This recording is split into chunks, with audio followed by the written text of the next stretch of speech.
Halo, Assalamualaikum warahmatullahi wabarakatuh. Kembali lagi, di sini Ibu akan menjelaskan materi mengenai gerak parabola. Baik, tujuan pembelajaran kali ini adalah melalui kegiatan ini, Ibu harap kalian dapat menganalisis persamaan posisi dan kecepatan pada gerak parabola ya. Nih, di sini ada kata kecepatan dan posisi. Nah, kita akan membahas dua poin ini. Oke. Yang pertama yaitu pada sumbu X. Nah, sumbu X ini adalah sumbu horizontal. Misal, ada suatu benda kita lempar, maka dia akan terbang ke atas dengan membentuk sudut tertentu. Nah, sudut di sini, nah ini ya. Kemudian, pada titik tertentu, dia akan kembali lagi ke bawah. Nah, jika kita melemparkan misalkan batu ke atas, maka untuk meninjau kecepatan dan perpindahannya, kita akan sangat mudah sekali. Karena dia tidak akan dipengaruhi oleh dua posisi.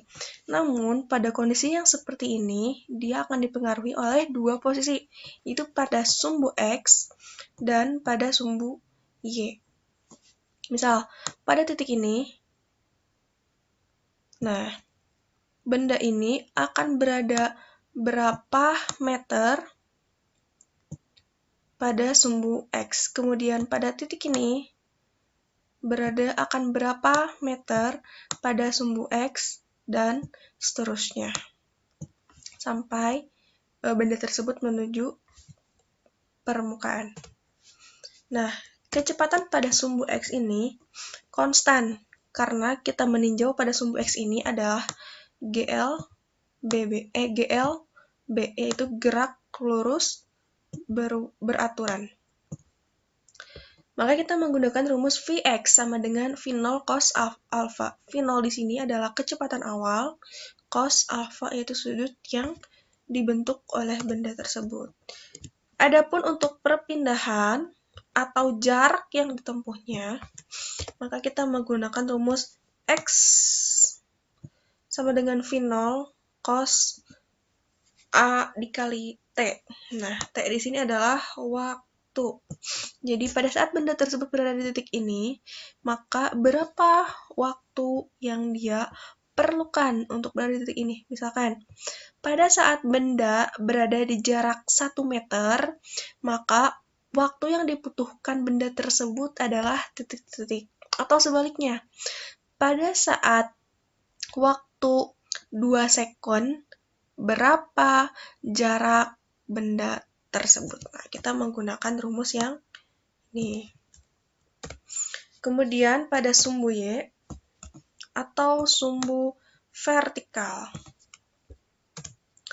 besar kecepatannya yaitu, nah ada variabel baru yaitu G atau gravitasi.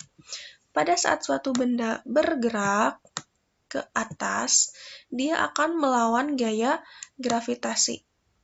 Kemudian pada saat tertentu atau pada saat titik tertinggi, nah benda tersebut akan mempunyai kecepatan 0. Maka dia akan kembali lagi ke permukaan. Baik itu permukaan tanah, permukaan lantai, atau permukaan apapun itu. Nah, sehingga kecepatan pada sumbu Y ini akan dipengaruhi oleh gaya gravitasi. Karena dia ke atas melawan gaya gravitasi, maka di sini tandanya adalah min. Nih, min. Maka rumusnya Vy sama dengan V0 sin alpha min G dikali T. T di sini adalah waktu. Kenapa ada waktu pada kecepatan? Karena pada sumbu Y ini kita meninjaunya sebagai gerak lurus berubah beraturan. Nah, selain itu kita akan meninjau perpindahannya atau jaraknya. Misal, pada titik ini, berapa jarak atau ketinggian yang telah dia tempuh. Nah, rumusnya V0 sin A kali T dikurangi setengah G T pangkat 2. Seperti biasa, misal pada saat waktu telah 3 sekon, maka benda tersebut sudah berada di posisi mana? Misal posisi ini, berarti ketinggiannya ini. Nah, ketinggiannya ini ditanyakan menggunakan persamaan ini. Maka kesimpulannya, besar kecepatan benda dalam arah mendatar atau sumbu X selalu tetap, sedangkan dalam sumbu Y atau vertikal selalu berubah secara beraturan karena pengaruh gaya gravitasi. Nah, karena tadi kita meninjau dengan menggunakan vektor, maka untuk mengetahui resultan gerak parabola, kita dapat menggunakannya. Yang pertama ada persamaan bidang X, Y. Nah, ini persamaan untuk perpindahan. Jadi, untuk menjumlahkan besar perpindahan pada sumbu X dan sumbu Y, kita akan menggunakan persamaan ini. Kita masukkan untuk X yaitu P0 cos A kali T dikali I, variabelnya. Kemudian untuk Y, V0 sin A kali T min setengah G T pangkat 2 dikali J. Nah, kemudian ada vektor kecepatan. Yang tadi ini adalah vektor posisi, kemudian ini adalah kecepatan. Untuk kecepatan, maka lambangnya adalah V.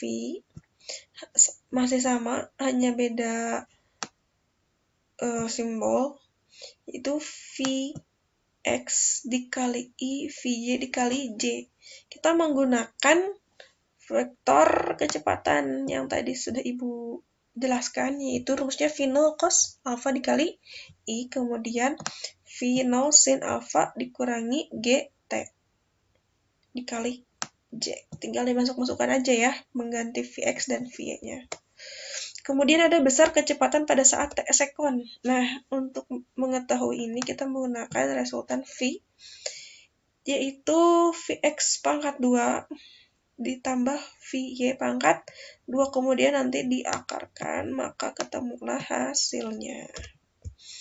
Selain itu ada arah kecepatan terhadap sumbu X. Nah, ini sedikit lucu ya persamaannya, kita menggunakan tan. Kenapa tan? Nah, mungkin ini sudah dibahas di matematika untuk trigonometri pada segitiga. Ya. Tan alfa V pada sumbu Y per V pada sumbu X. Tinggal dimasukkan rumusnya untuk Y dan untuk X, maka nanti akan ketemu hasilnya.